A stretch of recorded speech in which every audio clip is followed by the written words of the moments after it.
Assalamualaikum warahmatullahi wabarakatuh. Hai, perkenalkan nama saya Mersel Fiora. Dan saya Nadela Milenia, Kami dari kampus Institut Agama Islam Negeri Samarinda, Fakultas Usuluddin Adab dan Dakwah. Prodi Bimbingan dan Konseling Islam. Tujuan kami membuat video ini untuk memenuhi tugas mata kuliah Psikologi Kepribadian dari Pak Syatria Adimas Pranajaya. Kami berdua dari kelompok 9 yang akan membahas stimulus respon dari John Dollard dan John Watson. Check it out!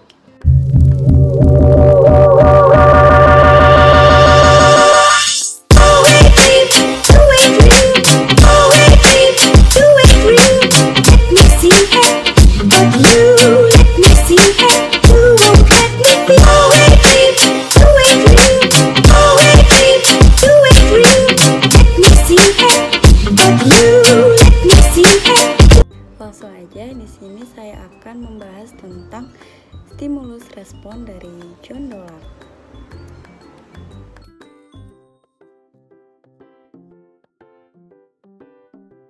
Pertama, saya akan menjelaskan secara singkat tentang biografi beliau. Yang pertama, John Dollard lahir pada tanggal 29 Agustus tahun 1900. Beliau seorang psikolog dan ilmuwan sosial Amerika yang terkenal karena studinya tentang hubungan ras di Amerika. Beliau pernah belajar perdagangan dan bahasa Inggris di Universitas of Wisconsin. Hubungan ras dan kelas sosial. Menurut penelitiannya, banyak yang dapat diprediksi tanpa mengetahui apapun tentang individu tersebut. Beliau pun menyadari bahwa variabel sosiologis seperti kelas sosial dan budaya mempengaruhi pengalaman belajar seseorang. Dollard juga dikenal dalam komunitas psikologis sebagai anggota kelompok peneliti muda terkemuka, di antaranya juga ada Miller di Universitas Yale pada tahun 1930. Dollard dan Miller bekerja sama di Institute of Human Relations di Universitas Yale, mengembangkan pendekatan interdisiplin dalam 3 bidang ilmu, yaitu yang pertama teori belajar, psikoanalitik, dan antropologi sosial. Teori mereka banyak dipengaruhi oleh teori Hughes yang terutama menangani peran motivasi dalam tingkah laku dan bagaimana motivasi belajar dapat diperoleh.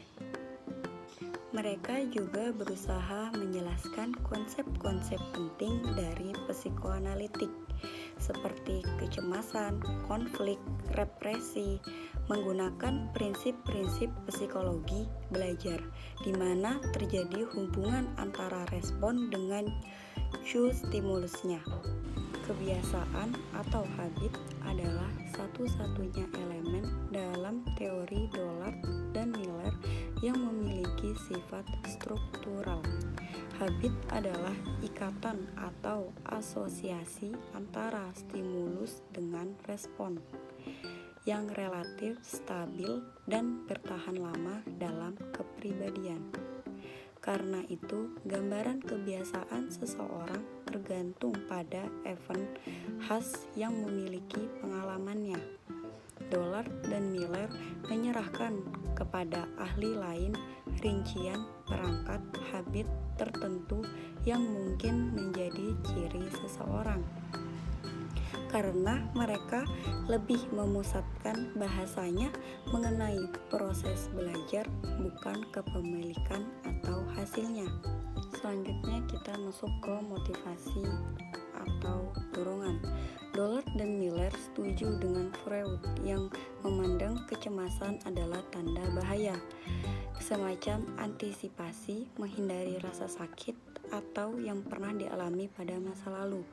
Behaviorisme menjelaskan perolehan kecemasan sebagai tanda bahaya itu melalui proses conditioning klasik, dan penyebarannya ke dalam pribadi dijelaskan melalui perolehan reinforcement dan generalisasi stimulus.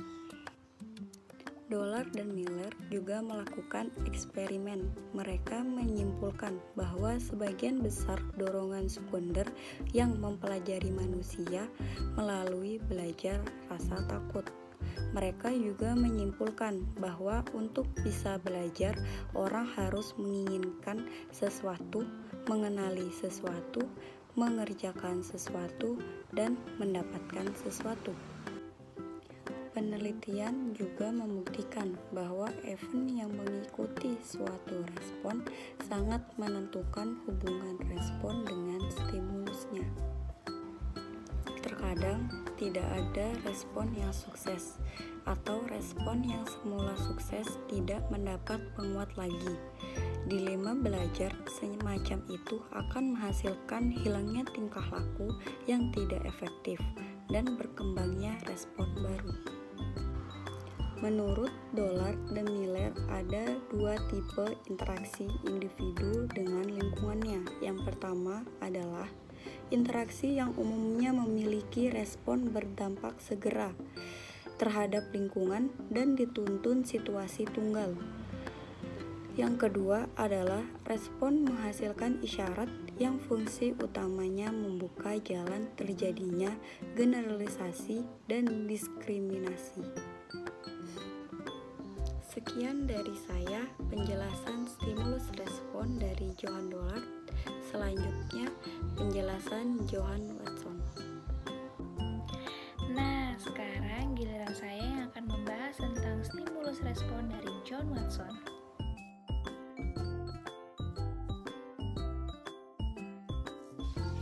John Watson dikenal sebagai tokoh psikologi behavioristik yang lahir pada tanggal 9 Januari 1878 di Greenville, kemudian beliau wafat pada tanggal 25 September 1958. Dari pengalamannya, membuat Watson mengambil jurusan filsafat University of Chicago. Namun, kemudian ia mengubah haluannya dan pindah ke jurusan psikologi. Beliau juga mempelajari neurologi, fisikologi, dan penelitian hewan. Watson sadar bahwa ia tidak suka menggunakan subjek manusia, tetapi lebih suka menggunakan hewan. Nah, Watson adalah profesor di Johns Hopkins University sejak tahun 1908 hingga 1919. Nah, pada tahun 1913, karya yang paling dikenal dari John Watson adalah buku yang berjudul Psychology as the Behaviorist View It. Nah, menurut Watson sendiri, dalam beberapa karyanya, psikologi haruslah menjadi ilmu yang objektif. Oleh karena itu, ia tidak mengakui adanya kesadaran yang hanya diteliti melalui metode introspeksi. Watson juga berpendapat bahwa psikologi harus dipelajari seperti orang-orang mempelajari ilmu pasti atau ilmu alam. Nah, oleh karena itu, psikologi harus dibatasi dengan ketat pada penyelidikan tentang tingkah laku yang nyata saja. Meskipun banyak kritik terhadap pendapat Watson, namun harus diakui bahwa peran Watson tetap dianggap penting karena melalui dia berkembang metode-metode objektif dalam psikologi. Kemudian, pandangan utama Watson. Nah, di sini mempelajari tentang stimulus dan respon. Yang dimaksud dengan stimulus adalah semua objek di lingkungan, termasuk juga perubahan jaringan dalam tubuh. Respon adalah apapun yang dilakukan sebagai jawaban terhadap stimulus, mulai dari tingkat sederhana hingga tingkat tinggi, juga termasuk pengeluaran kelenjar. Respon ada yang overt dan covert, learned dan unlearned. Nah, selanjutnya beralih ke teori behaviorisme menurut Watson. Nah, behaviorisme adalah sebuah aliran dalam psikologi yang didirikan oleh John Watson pada tahun 1913 yang berpendapat bahwa perilaku harus merupakan unsur subjek tunggal psikologi. Penganut aliran ini mempunyai pendirian bahwa organisme dilahirkan tanpa sifat-sifat sosial atau psikologis. Perilaku adalah hasil pengalaman, dan perilaku digerakkan atau dimotivasi oleh kebutuhan untuk memperbanyak kesenangan dan mengurangi penderitaan.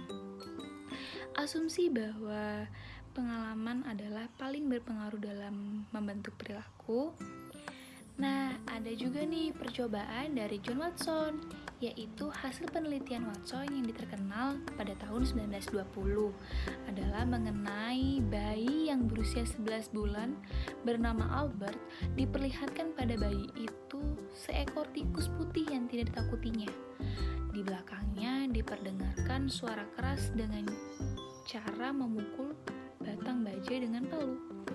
Rasa takut yang ditimbulkan oleh suara keras menyebabkan rasa takut terkondisikan pada tikus. Albert menggeneralisasikan rasa takut ini dengan rasangan lain yang mirip, termasuk dengan kelinci, mantel bulu, dan jenggot Sinterklas. Watson berpendapat bahwa rasa takut dan cemas pada manusia biasa berasal dari pengalaman manusia kanak-kanak yang mirip. Kemudian yang terakhir adalah evaluasi terhadap teori Watson. Nah, Watson berpendapat bahwa introspeksi merupakan pendekatan tidak ada gunanya. Alasannya adalah jika psikologi dianggap sebagai suatu ilmu, maka datanya harus dapat diamati dan diukur. Watson mempertahankan pendapatnya bahwa hanya dengan mempelajari apa yang dilakukan manusia atau perilaku mereka memungkinkan psikologi menjadi ilmu yang objektif. Watson menolak pikiran sebagai subjek dalam psikologi dan mempertahankan perilaku sebagai subjek psikologi, khususnya perilaku yang observable atau yang berpotensi untuk dapat diamati dengan berbagai cara, baik pada aktivitas manusia dan hewan. Nah, sekian dari penjelasan saya tentang John Watson. Mohon maaf bila ada kurangnya. Penjelasan dari kelompok kami semoga bermanfaat buat kita semua. Kurang lebihnya kami mohon maaf. Tetap di rumah, jaga kesehatan, jaga kebersihan, dan jangan lupa cuci tangan sebelum makan itu sudah. Semoga kita selalu dapat Allah Subhanahu wa Ta'ala. Wallahu a'lam bishawab. Assalamualaikum warahmatullahi wabarakatuh.